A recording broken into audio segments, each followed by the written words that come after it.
diseleksinya dulu. Kami bawa pulang, jangan takut. Asal jangan surat pinjaman minta duit aja lah.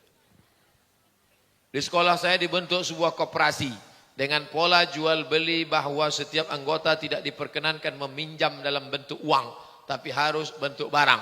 Contohnya anggota butuh laptop, kemudian pengurus memberikan sejumlah uang untuk beli laptop. Silakan pilih sendiri merek laptop sesuai keinginan, tapi setelah mendapatkan laptop anggota menyerahkan kembali sisa atau kekurangan pembelian dengan nota pengurus. Kalau lebih dikembalikan sisanya, tapi kalau kurang pengurus menambah kekurangannya. Kemudian pengurus membuatkan akad jual beli barang dengan menghitung keuntungan untuk koperasi sesuai faktur yang ada. Setelah ditentukan besaran harus diangsur per bulannya. Pada akhir tahun ajaran ada pembagian SHU untuk anggota sebesar 40% sesuai besarnya pembelian pada koperasi. Pertanyaan, apakah koperasi kami itu sudah masuk koperasi syariah dan bebas riba atau tidak Pak Ustadz? Riba itu mudah saja. Pinjam uang, bayar uang, berlebih itu riba. Pinjam uang, bayar uang, berlebih riba. Tapi kalau beli barang dicicil, tak riba. Beli motor, dicicil pakai uang, akadnya uang dengan barang, tidak riba. Selama akadnya uang dengan barang, maka tidak riba. Tapi kalau uang dengan uang, maka riba. Sudah saya tulis itu detail, lengkap. Cari tulisan saya tentang itu di internet. Judulnya SOMADMOROCCO, Somat Moroko, spasi kredit. Ada saya tulis itu, kredit. Rumusnya dua saja. Uang dengan uang, riba. Uang dengan barang, tidak riba. Maka hasil dari uang dengan barang itu tidak riba, boleh dibagi-bagikan. Tapi kalau pinjam uang, kasih uang berlebih, dikumpulkan, makan riba semua.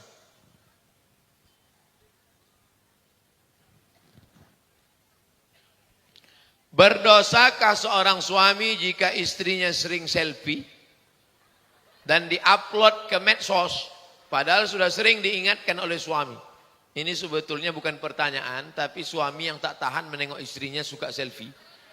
Jadi dia minta sampaikan ke saya, karena dia termasuk anggota suami takut bini. Saya hanya menyampaikan aspirasi mereka saja. Hai ibu-ibu yang suka selfie, berhentilah kalian selfie. Foto kalian dipakai orang pecandu seks, lalu dia berbuat dosa gara-gara foto kalian. Foto kalian diambilnya, dibawanya ke dukun, disantetnya kalian. Akhirnya benci sama bapak itu. Tidur tak lelap, makan tak kenyang, siang dan malam terbayang-bayang. Nah, jadi banyak efek negatifnya. Kalaupun mau foto rame-rame boleh. Foto rame-rame, upload rame-rame. Ini kami tadi malam. Hanya sendiri, ini sendiri, sikit-sikit selfie, sikit-sikit selfie. Gayanya pun, Saya tukang servis kulkas. Servis antar jemput garansi. Ongkosnya rata-rata 500.000, terkadang hanya butuh modal 30.000. Bahkan bernasib baik tak keluar modal. Tapi kalau nasib kurang baik, kadang nombok. Bagaimana mau Ustaz dalam pandangan Islam? Selama tak ada unsur tipu, tidak ada unsur ghish tipu, maka pekerjaanmu halal. Ada orang rusak kulkasnya. Kau pegang kulkas, kau gini-gini kan hidup. Dikasih orang 100.000, tak apa-apa. Tapi jangan kau gini-gini kan. Wah, ini nampaknya harus tiap bulan datang lagi. Ada tipu di situ. Ada TV orang rusak, kau pukul atasnya, lempak, hidup dia, bayar. Tapi jangan kau model-model di situ belakang. Selama tak ada unsur tipu, maka perbuatan itu boleh. Tapi kalau di dalamnya ada unsur ghish tipu, di dalamnya ada unsur zulm aniaya, di dalamnya ada unsur gharar gambling judi, maka haram transaksinya. Transaksi dalam Islam mestilah transaksi yang suci supaya hasilnya halal. Apa tanda kita hidup dalam keadaan istidraj? Tidak pernah sholat tapi sawitnya banyak. Tidak pernah puasa tapi rezekinya berlimpah. Tidak pernah sedekah tapi umurnya panjang. Itu namanya istidraj. Istidraj artinya azab yang tertunda. Diulur Allah, umurnya panjang, rezekinya banyak. Supaya apa? Mendapatkan azab sengeri-ngerinya. Innallaha la yumlil zalim. Allah mengulur orang zalim itu dengan rezeki banyak, umur panjang. Jangan heran kalau ada tetangga tak pernah sholat, tak pernah sedekah, rezekinya melimpah ruah. Itu namanya istidraj, bercampur dengan tuyul dan bakyul. Apa boleh mendaftar haji dengan mengajukan kredit ke bank? Bank syariah boleh. Bank konvensional riba haram. Dari mana kita bisa membedakannya? Dari akadnya. Kalau nanti ada yang menawarkan begitu, tengok akadnya dan lihat mana fatwa DSN Dewan Syariah Nasional. Kalau ada fatwa DSN, lanjutkan. Kalau tak ada fatwa DSN, pindah ke bank syariah. Bagaimana cara Ustadz ikhlas menjalankan kewajiban sebagai istri dan ibu buat anak dalam membangun keluarga? Ibu ikhlas karena yang ibu kandung 9 bulan 10 hari. Ibu susukan 2 tahun. Tidak akan mungkin bisa dibalas oleh suami dan anak ibu. Betul? Ada bapak yang bisa membayar 9 bulan 10 hari 9 juta. 2 tahun 20 juta. Tak bisa dibayar dengan uang. Bagaimana mau membayar nyawa mereka? Mereka melahirkan anak meregang nyawa. Bukan senang melahirkan anak itu. Nanti kalau saya ceritakan sakitnya nggak ada yang percaya. Betul. Perempuan sekarang aja enak melahirkan anak. Macam bersin lahir. Lahir. Zaman dulu susah meregang nyawa. Oleh sebab itu tidak ada cara membalas kebaikan ibu-ibu kecuali dengan ibu ikhlaskan karena Allah Subhanahu wa taala. Maka Allah akan balas dengan surga Jannatul Firdaus. Amin. Anak-anak ibu menjadi anak penghafal Quran. 1 tahun dia khatam Quran. 1 bulan dia khatam Quran 2 kali. 1 tahun 24 kali mengalir ke makam ibu. Makanya amal yang paling mulia adalah amal menjadi seorang perempuan. Kalah laki-laki. Man a'qun nas bi husni sohbati. Siapa orang paling layak mendapatkan baktiku? Ummuka, summa man? Ummuka, summa man? Ummuka, summa man? Abuka. Bapak cuma dapat 1 kali. Ibu dapat 3 kali. Ustaz dapat sekali. Saya kan laki-laki. Makanya banyak sekarang laki-laki mau jadi perempuan. Kok laki-laki apa perempuan? Sebenarnya perempuan. Terjebak di tubuh laki-laki. Bencong. Saya mau tanya dan minta pendapat bagaimana hukumnya tentang pembakaran lahan yang sengaja sehingga kita semua menghirup udara sangat tak sehat. Bagaimana cara mengatasinya dan hukum agama atau dengan hukum perundang-undangan? Orang Riau yang membakar hutan, maka dosanya kepada 6,7 juta penduduk Riau. Bagaimana dia minta maaf kepada anak yang kena ispa?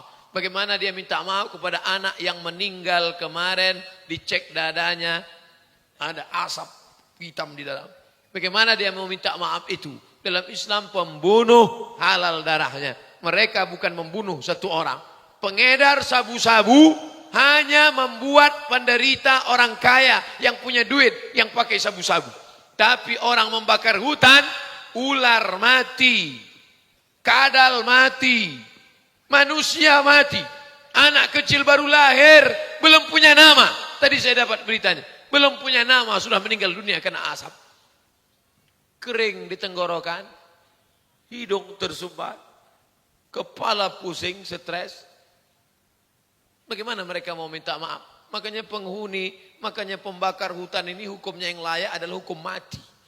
Sedangkan pecandu pengedar narkoba saya dihukum mati, apalagi pembakar hutan. Maka saya mengusulkan kepada penguasa-penguasa di negeri ini, bapak-bapak anggota legislatif, tolong kalian keluarkan kalau mau selamat tahun depan jangan terulang lagi, keluarkan. Pembakar hutan, baik pengusahanya, baik pekerjanya, tangkap, buktikan, tembak mati saja. Betul? Makin banyak yang membuli saya nanti di internet. Suami saya sering cuek kepada saya, apalagi ke anak-anak. Rasanya kurang perhatian kasih sayang. Ini mau bertanya apa curhat? Kalau anak sakit dan istri sakit sering tak perhatian sehingga anak saya sering marah dengan sikap. Sampai-sampai anak saya menyuruh saya untuk nikah lagi. Karena anak saya ingin punya ayah yang perhatian kasih sayang. Kalau soal memberi nafkah kewajiban seorang ayah. Tapi perhatian kasih sayang. Apa dosa jika anak saya menginginkan saya nikah lagi dan saya ingin cerai karena sudah tidak kuat dengan sikap suami saya? Ibu ingat tak setelah akad nikah dulu bapak baca apa? Baca sirat ta'liq. Ingat bunyi sirat ta'liq. Jika saya meninggalkan istri saya sekian bulan lamanya, tidak memberikan nafkah zahir dan lalu saya datang ke pengadilan agama dan hakim menjatuhkan talak 1, maka jatuhlah talak 1 kepadanya, kata bapak dulu waktu membacakan. Maka ada 5 kewajiban bapak. 5 kewajiban bapak adalah 5 hak ibu. Tahu ibu 5 hak ibu itu? 1, makan. Ibu udah dikasih makan? Sikit yang dapat. 2, ibu dikasih pakaian. Alhamdulillah, ibu sudah dikasih pakaian. Di Pekanbaru, di Jakarta, banyak perempuan yang tak dikasih pakaian sama suaminya. Ada yang resleting belum berpasang, ada yang kain pendek, tapi di kita semua sudah kasih makan. Makan sudah, pakaian sudah, tempat tinggal yang layak. Pendidikan, perhatian. Kalau tak dapat, maka wali ibu. SP1, surat peringatan, wali memanggil. Laki Fir'aun, sini kau sebentar. SP1, tak juga berubah, naik SP2. Barulah dia dapat talak 1. Tapi jangan cepat-cepat, kan hati berubah. Hari ini ibu gugat, besok tiba-tiba cinta berbunga-bunga. CLBK namanya. Cucian lama belum kering.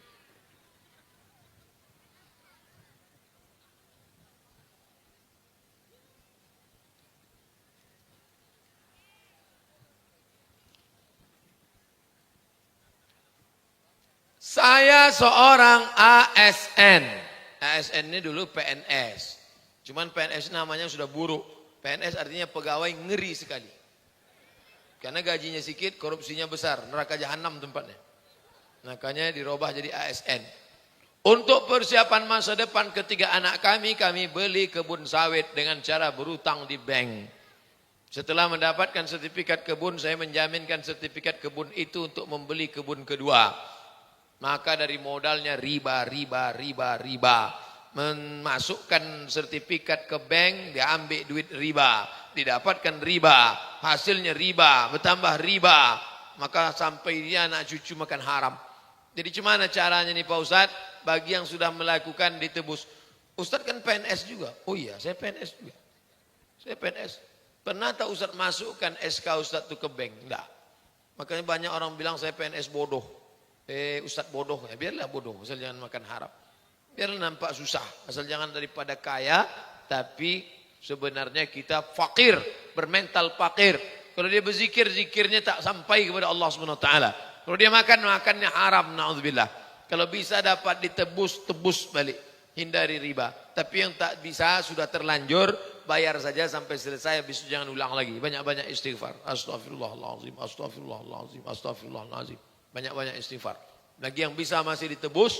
Tebus itu maksudnya berapa kemarin pinjamnya? 300. Ini aset ada dijual. Iya. Jual ini bom di sini. Bom. Habis. Tak bisa Ustaz. Kalau saya bom ini meledak semuanya. Itu emergensi lah. Oleh sebab itu bayar saja sampai lunas. Tapi jangan ulang balik. Harga sawit sementara naik turun sehingga hasil kedua. Panjang ceritanya. Tak sampai hati saya membacanya. Nangis pula saya nanti. Apa dalil tahlilan setelah meninggal? Apakah ada dalil menjelaskan itu? Tahlilan itu isinya pertama doa.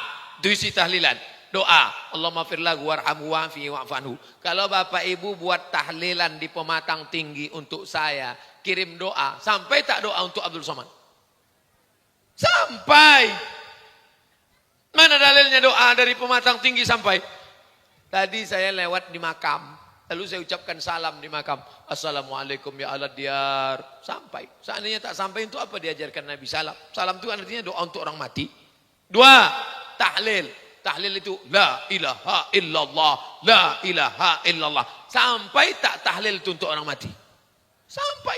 Ibnu Taimiyah. Imam Ibnu Taimiyah dalam Majmu' Fatawa, man halala sab'ina marratan, siapa yang baca tahlil 70 kali, summa ahdatsa thawabahu lil mayyit, kemudian dihadiahkannya pahalanya untuk orang mati, yantafi'u bihi, sampai pahalanya. Siapa yang mengatakan tahlil tak sampai, mari namanya, kasih nama lengkap. Nanti kalau udah mati saya kirim tahlil. Kalau tak sampai cepat kasih kabar. 3. Baca Yasin. Yasin wal Qur'anil Hakim. Sampai. Mana dalilnya? Kata Nabi, nanti kalau ada orang meninggal dunia cepat-cepat kuburkan. Bacakan pada bagian kepalanya awal Al-Baqarah sampai wa ulaika mul muflihun. Bacakan pada bagian kakinya ujungnya sampai 3 ayat terakhir lillahi ma fis samawati sampai akhir.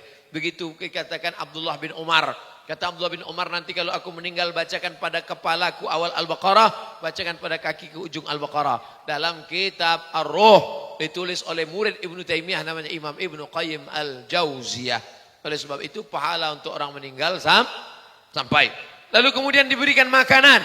Kalau bapak ibu kaya kasih makanan. Tapi kalau tak kaya jangan kasih makanan.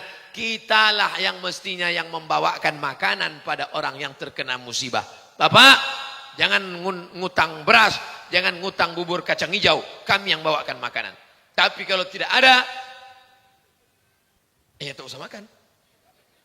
Tiba-tiba ini orang kaya, sawitnya banyak. Maka yang punya anak, yang punya ayah, sahibul bait ini pidato. Bapak-bapak, ibu-ibu, hadirin hadirat, kalian tidak perlu bawa makanan, kami sudah siapkan makanan. Pahala makanan sampai. Mana dalilnya? Saat sahabat Nabi, ibunya meninggal dunia. Lalu kemudian kata dia, ayus sadaqatu afdal. Apa sedekah yang paling afdal? Kata Nabi, saqyul ma, memberi air minum. Kalau air minum aja sampai, apalagi gulai. Apalagi sampai dia bau.